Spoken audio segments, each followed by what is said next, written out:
ვიდეოს აღწერაში დაგიტოვე ტექსტი. ეს ტექსტი თან დავურთე ChatGPT-ს, როდესაც რამე დავალების შესრულებას მოთხოვ და ნახავ რამდენად უფრო გააზრებულად და კარგად შეგისრულებს შენს დავალებას. იმისათვის, რომ დავრწმუნდეთ ამ ტექსტის ეფექტურობაში, მოდი ერთად გავტესტოთ. წერთ იგივე ტექსტს.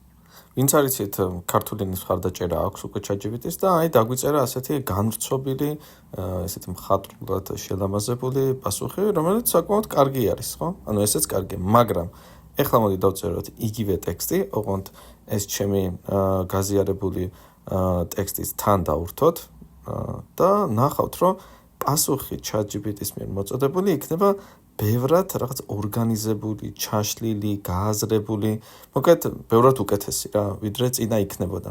ანუ თუ რაღაც დავალების შესრულებას ვთხოვთ და გვინდა რომ ამ დავალების შესრულებიდან მაქსიმალური ეფექტი მივიღოთ, აბატონო პრომპტ. ჩემს vlog-ში საუბრობ no-code skill-set-ის განვითარების შესახებ, ანუ იმ უნარების შესახებ, რომელიც გეხმარება უფრო მეტად პროდუქტიული იყო, როგორც შენ, ასევე ის ორგანიზაცია, რომელშიც შენ მუშაობ.